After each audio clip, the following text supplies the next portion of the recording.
Chapter 11.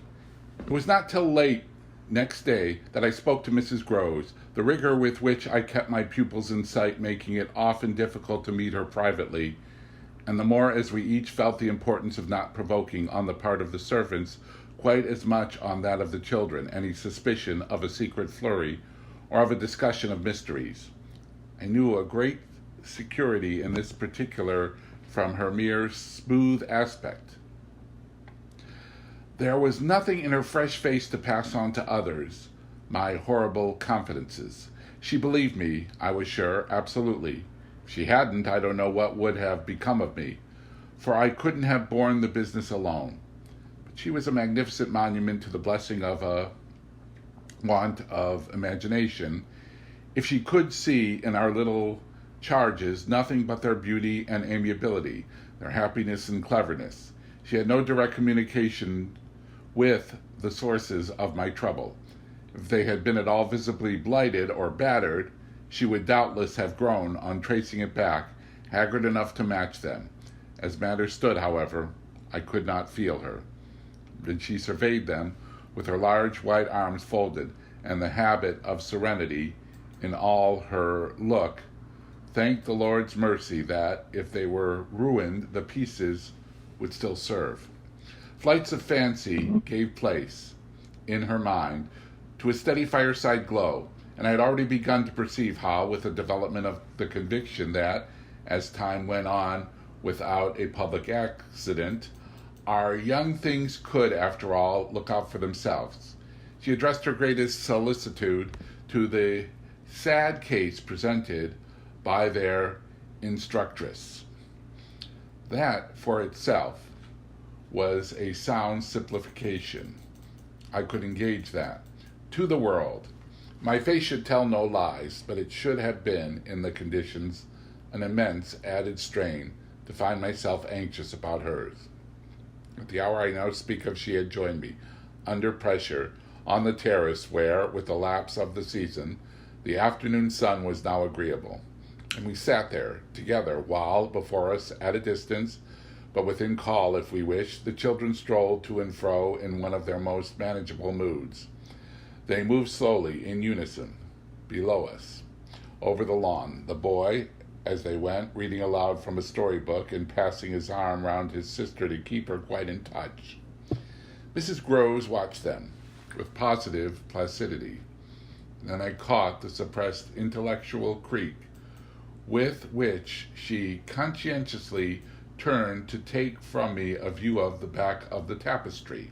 I had made her a receptacle of lurid things, but there was an odd recognition of my superiority, my accomplishments, and my function in her patience under my pain. She offered her mind to my disclosures as, had I wished to mix a witch's broth and proposed it with assurance, she would have held out a large, clean saucepan. This had become thoroughly her attitude by the time that, in my recital of events of the night, I reached the point of what Miles had said to me when, after seeing him at such a monstrous hour, almost on the very spot where he happened now to be, I had gone down to bring him in, choosing then, at the window, with a concentrated need of not alarming the house, rather that method than a single more resonant. I had left her, meanwhile, in little doubt of my small hope of representing with success even the actual sympathy of my sense of the real splendor of the little inspiration with which, after I had gotten him into the house, the boy met my final articulate challenge. As soon as I appeared in the moonlight on the terrace, he had come to me as straight as possible, on which I had taken his hand without a word and led him, through the dark spaces, up the staircase where Quint had so hungrily hovered for him, along the lobby where I had listened and trembled, and so to his forsaken room. Not a sound on the way had passed between us. I had wondered, oh, how I wondered, if he were groping about in his little mind for something plausible and not too grotesque. It would tax his invention, certainly, and I felt this time, over his real embarrassment, a curious thrill of triumph. It was a sharp trap for the inscrutable. He couldn't play any longer at innocence. So how the deuce would he get out of it? There beat in me, indeed, with the passionate throb of this question, an equal dumb appeal as to how the deuce I should. I was confronted at last, as never yet, with all the risks attached even now to sounding my own horrid note. I remember, in fact, that as we pushed into his little chamber where the bed had not been slept in at all and the window uncovered to the moonlight made the place so clear that there was no need of striking a match. I remember how I suddenly dropped, sank upon the edge of the bed from the force of the idea that he must know how he really, as they say, quote, had, end quote, me. He could do what he liked, with all his cleverness to help him, so long as I should continue to defer to the old tradition of criminality of those caretakers of the young who minister the superstitions and fears. He had me indeed, and in a cleft stick. For who would ever observe me, who would consent that I should go unhung if, by the faintest tremor of an overture, I were the first to introduce into our perfect intercourse an element so dire? No, it was useless to attempt to convey to Mrs. Groves, just as it is scarcely less so to attempt to suggest here how, in our short, stiff brush in the dark, he fairly shook me with admiration. I was, of course, thoroughly kind and merciful. Never yet had I placed on his little shoulders hands of such tenderness as those with which, while I rested against the bed, I held him there well under fire. I had no alternative but, in form at least, to put it to him. You must tell me now all the truth. What did you go out for? What were you doing there? I can still see his wonderful smile, the whites of his beautiful eyes, the uncovering of his little teeth shine to me in the dusk. If I tell you why, we understand? My heart at this leaped to my mouth. Would he tell me why? I found no sound on my lips to press it, and I was aware of replying only with a vague, repeated, grimacing nod. He was gentleness itself, and while I wagged my head at him, he stood there, more than ever, a little fairy prince. It was his brightness, indeed, that gave me a respite. Would it be so great if he were really going to tell me, well, he said at last, just exactly in order what you should do this. Do what? Think me, for a change, bad. I shall never forget the sweetness and gaiety with which he brought out the word, nor how, on top of it, he bent forward and kissed me. It was practically the end of everything. I met his kiss, and I had to make, while I folded him for a minute in my arms, the most stupendous effort not to cry. He had given exactly the account of himself that permitted least of my going behind it, and it was only with the effect of confirming my acceptance of it that, as I presently glanced about the room, I could say, "Then you didn't undress at all?" He fairly glittered in the room. "No, not at all. I sat up and read." "And when did you go down?" "At midnight. When I'm bad, I am bad." I see. It's charming. But how could you be sure I would know it?" "Oh, I arranged that with Flora." His answers rang out with a readiness. "She was to get up and look out." "Which is what she did do." It was I who fell into the trap. "So she disturbed you, and to see what she was looking at, you also looked, you saw. While you, I concur, caught your death in the night air." He literally bloomed so from this exploit that he could afford radiantly to assent. "How otherwise should I have been bad enough?" he asked.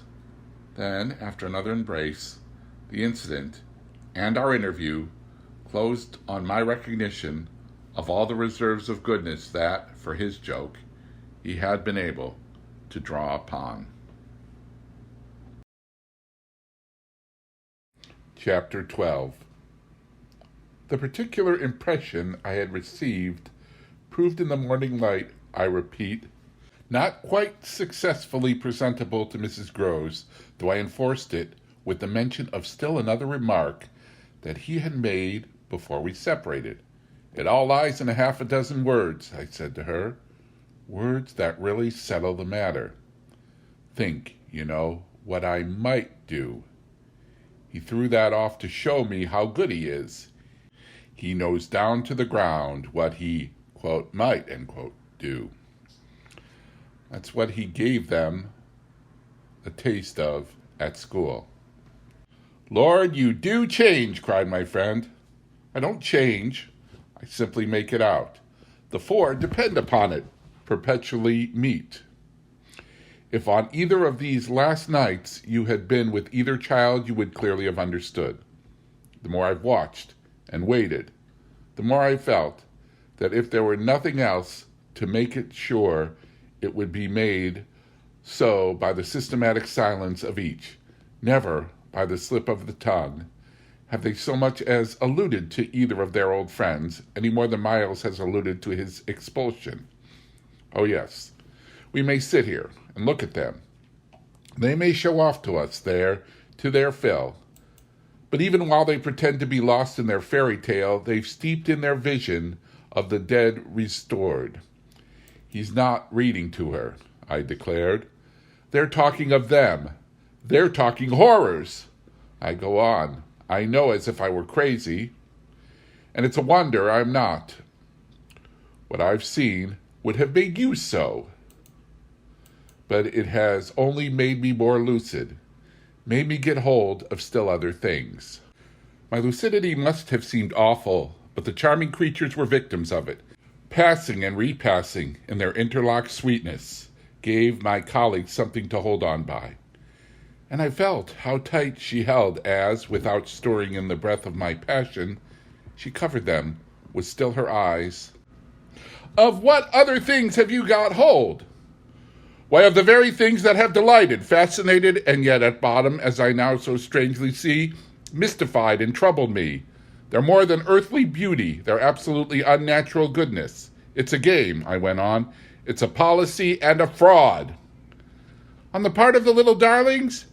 "As yet, mere lovely babies? Yes, mad as that seems. The very act of bringing it out really helped me to trace it, follow it all up, and piece it all together. They haven't been good. They've only been absent. It has been easy to live with them because they're simply leading a life of their own. They're not mine. They're not ours. They're his and they're hers." "Quince and the woman's?" "Quince and the woman's. They want to get them."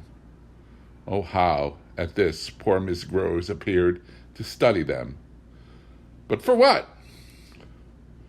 "For the love of all the evil that, in those dreadful days, the pair put into them, and to ply them with that evil still, to keep up the work of demons, is what brings the others back." "Laws!" said my friend under her breath. The exclamation was homely, but it revealed a real acceptance of my further proof of what, in the bad time, for there had been a worse even than this, must have occurred. There could have been no such justification for me as the plain assent of her experience to whatever depth of depravity I found credible in our brace of scoundrels. It was in obvious submission of memory that she brought out after a moment, "They were rascals." "But what can they now do?" she pursued. "Do?" I echoed so loud that Miles and Flora, as they passed at their distance, paused an instant in their walk and looked at us. "Don't they do enough?" I demanded in a lower tone, while the children, having smiled and nodded and kissed hands to us, resumed their exhibition. We were held by it a minute. Then I answered, "They can destroy them." At this my companion did turn, but the inquiry she launched was a silent one, the effect of which was to make me more explicit. They don't know as yet quite how, but they're trying hard. They're seen only across, as it were, and beyond, in strange places and on high places, the top of towers, the roof of houses, the outside of windows, the further edge of pools. But there's a deep design on either side to shorten the distance and overcome the obstacle, and the success of the tempters is only a question of time. They've only to keep their suggestions of danger. For the children to come and perish in the attempt. Mrs. Groves slowly got up, and I scrupulously added, unless, of course, we can prevent. Standing there before me, while I kept my seat, she visibly turned things over. Their uncle must do the preventing. He must take them away. And who's to make him? She had been scanning the distance, but she now dropped on me a foolish face. You, miss. By writing to him that his house is poisoned and his little nephew and niece are mad? But if they are, miss? And if I am myself, you mean? That's charming news to be sent by a governess whose prime undertaking was to give him no worry. Mrs. Groves considered, following the children again. Yes, he do hate worry. That was the great reason why those fiends took him so long. No doubt, though his indifference must have been awful. As I'm not a fiend at any rate, I shouldn't take him in. My companion, after an instant, and for all answer, sat down again and grasped my arm. Make him at any rate come to you. I stared. To me? I had a sudden fear of what she might do. Him? He ought to be here. He ought to help. I quickly rose, and I think I must have shown her a queerer face than ever yet. You see me asking him for a visit? No, with her eyes on my face, she evidently couldn't. Instead of it, even, as a woman reads another, she could see what I myself saw, his derision, his amusement, his contempt, for the breakdown of my resignation at being left alone, and for the fine machinery I had set in motion to attract his attention to my slighted charms. She didn't know, no one knew, how proud I had been to serve him and to stick to our terms. Yet she, none the less, took the measure, I think, of the warning I now gave her. If you should so lose your head as to appeal to him for me, she was really frightened. Yes, miss, I would leave, on the spot, both him and you.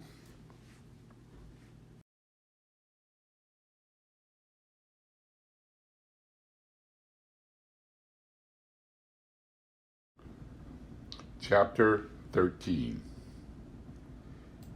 It was all very well to join them, but speaking to them proved quite as much as ever an effort beyond my strength. Offered in close quarters, difficulties as insurmountable as before. The situation continued a month, and with new aggravations and particular notes, the note above all, sharper and sharper, of the small ironic consciousness on the part of my pupils. It was not, I am as sure today as I was sure then, my mere infernal imagination. It was absolutely traceable that they were aware of my predicament, and that this strange relation made, in a manner, for a long time, the air in which we moved. I don't mean that they had their tongues in their cheeks and did anything vulgar, for that was not one of their dangers. I do mean, on the other hand, that the element of the unnamed and untouched became, between us, greater than any other, and that so much avoidance could not have been so successfully effected without a great deal of tacit arrangement. It was as if, at moments, we were perpetually coming into sight of subjects before which we must stop short, turning suddenly out of alleys that we perceived to be blind, closing with a little bang that made us look at each other, for, like all bangs, it was something louder than we had intended. The doors we had indiscreetly opened. All roads lead to Rome, and there were times when it might have struck us that almost every branch of study or subject of conversation skirted forbidden ground. Forbidden ground was the question of the return of the dead in general, and of whatever in especial might survive in memory of the friends' little children lost. There were days when I could have sworn that one of them had, with a small invisible nudge, said to the other, "She thinks she'll do it this time, but she won't." To, quote, do it, end quote, would have been to indulge, for instance, and for once in a way, in some direct reference to the lady who had prepared them for my discipline. They had a delightful, endless appetite for passages in my own history, to which I had again and again treated them. They were in possession of everything that had ever happened to me, had, with every circumstance, the story of my smallest adventure and of those, my brothers and sisters, and of the cat and dog at home, as well as the many particulars of the eccentric nature of my father, of the furniture and arrangement of our house, and of the conversation of the old women of our village. There were things enough taking one with another to chatter about, if we went very fast and knew by instinct when to go around. They pulled with an art of their own the strings of my invention and my memory, and nothing, perhaps, when I thought of such occasions afterwards, gave me the suspicion of being watched from under cover. It was in any case over my life, my past, and my friends alone, that we could take anything like our ease, a state of affair that led them sometimes, without the least pertinence, to break out into sociable reminders.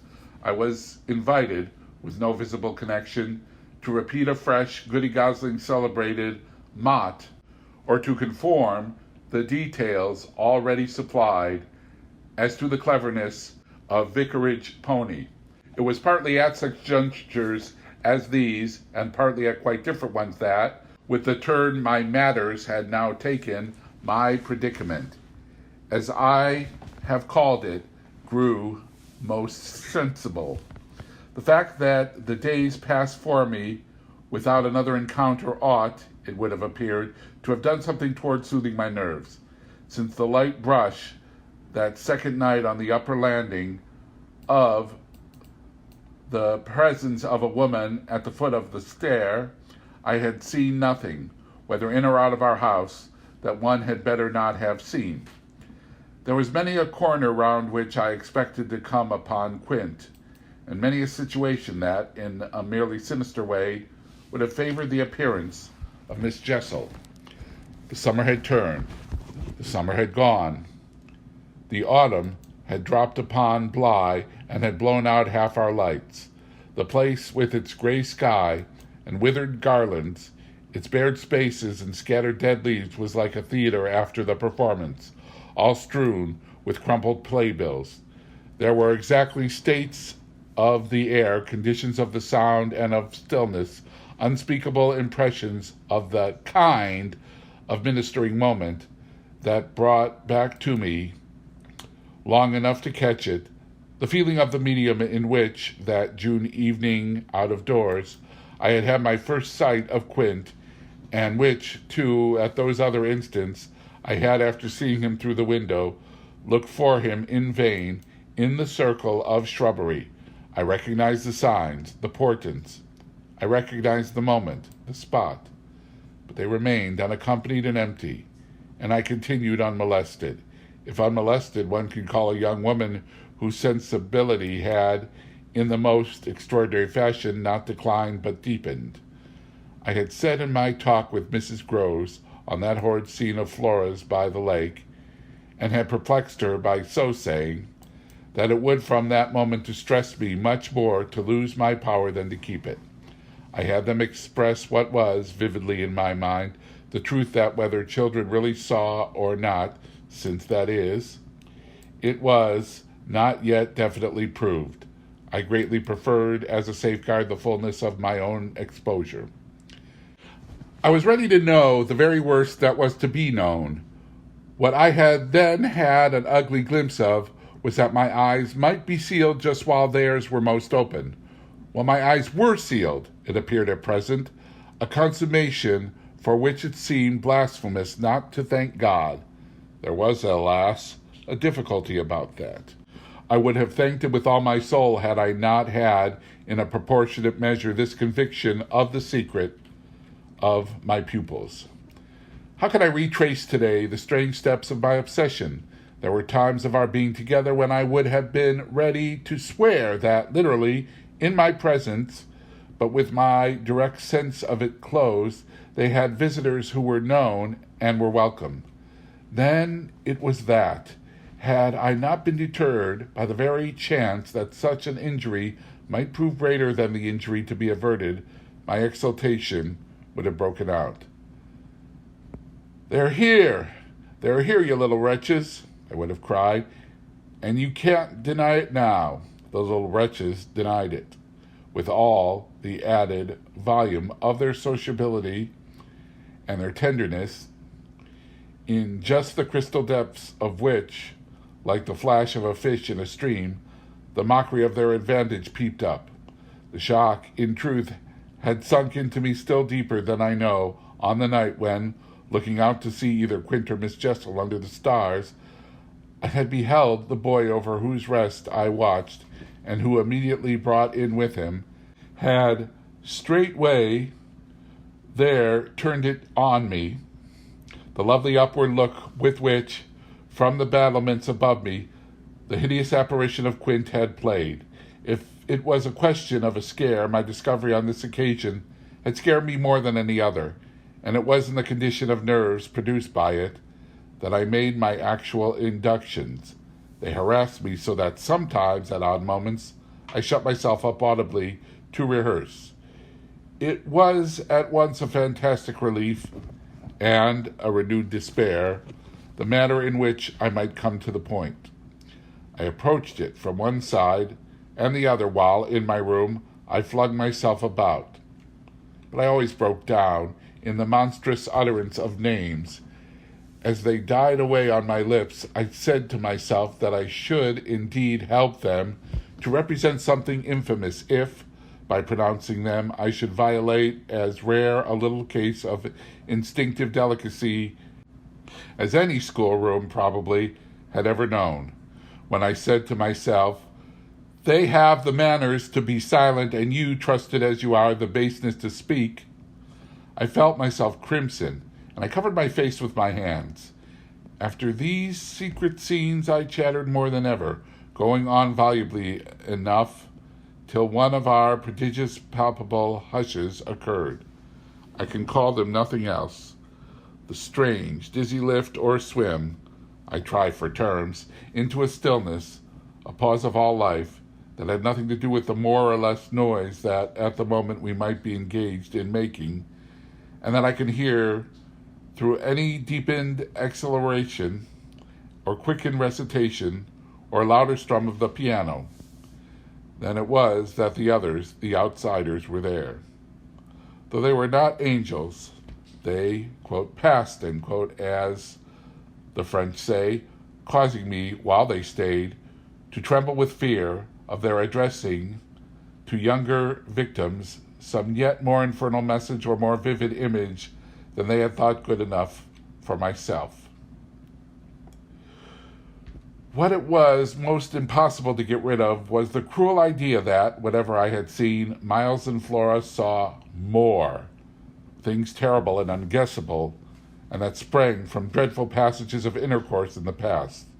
Such things naturally left on the surface, for the time, a chill which we vociferously denied that we felt, and we had all three with repetition got into such splendid training that we went each time, almost automatically, to mark the close of the incident through the very same movements. It was striking of the children, at all events, to kiss me inveterately with a kind of wild irrelevance, and never to fail, one or the other, of the precious question that had helped us through many a peril. "When do you think he will come? Don't you think we ought to write?" There was nothing like that inquiry we found by experience for carrying off an awkwardness. Quote, he, end quote, of course, was their uncle in Harley Street, and we lived in much profusion of theory that he might at any moment arrive to mingle in our circle. It was impossible to have given less encouragement than he had done to such a doctrine. But if we had not had the doctrine to fall back upon, we should have deprived each other of some of our finest exhibitions. He never wrote to them. That may have been selfish, but it was part of the flattery of his trust of me, for the way in which a man pays his highest tribute to a woman is apt to be but by the more festal celebration of one of the sacred laws of his comfort. And I held that I carried out the spirit of the pledge, given not to appeal to him, when I let my charges understand that their own letters were but charming literary exercises. They were too beautiful to be posted. I kept them myself. I have them all to this hour. This was a rule indeed which only added to the satiric effect of my being plied with the supposition that he might at any moment be among us. It was exactly as if my charges knew how almost more awkward than anything else that might be for me. There appears to me, moreover, as I look back, no note in all this more extraordinary than the mere fact that, in spite of my tension and of their triumph, I never lost patience with them. Adorable they must in truth have been, I now reflect that I didn't in these days hate them. Would exasperation, however, if relief had longer been postponed, finally have betrayed me? It little matters, for relief arrived. I call it relief, though it was only the relief that a snap brings to a strain or the burst of a thunderstorm to the day of suffocation. It was at least change, and it came with a rush.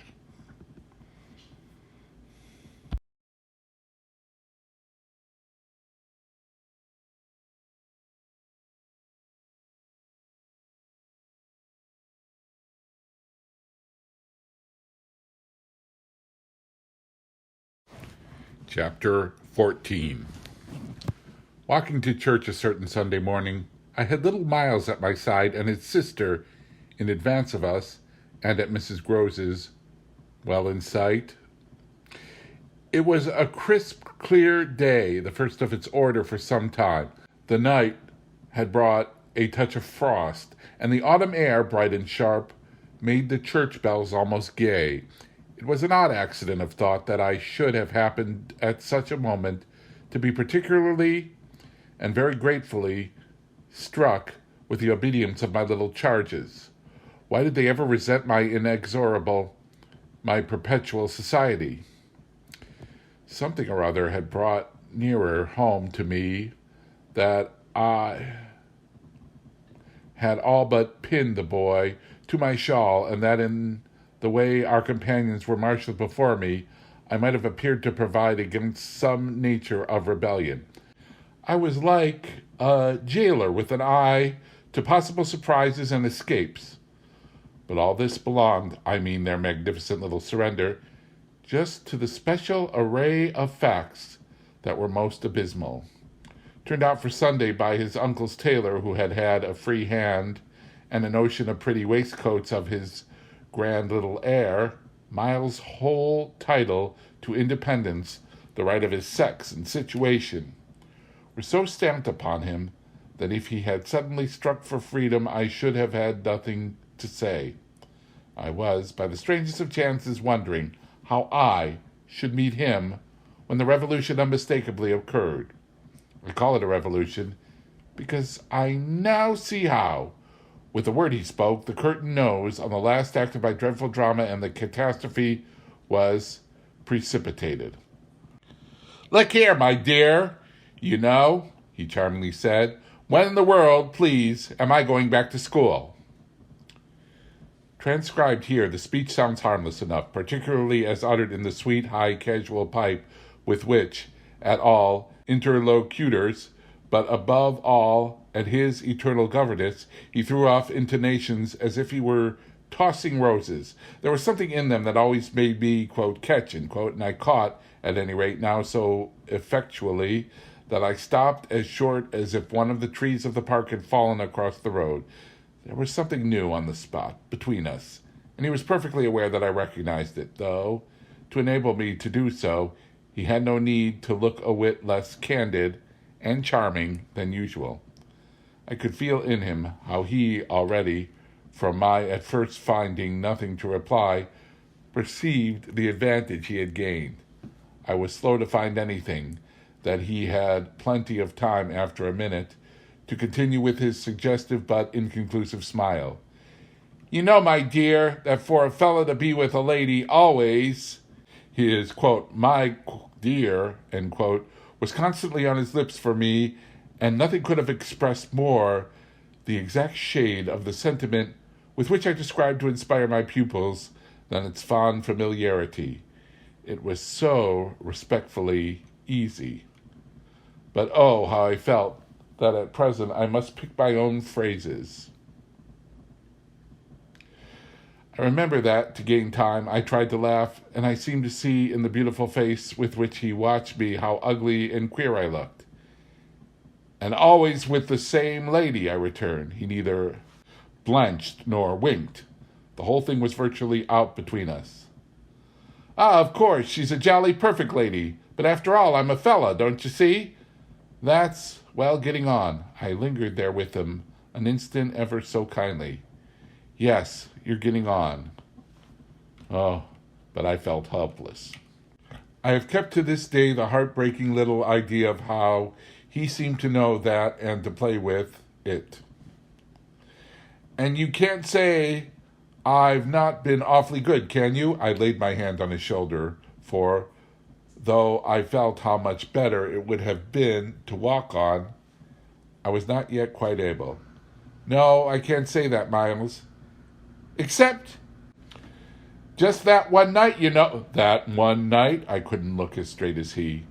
Why, yes, when I went out of the house.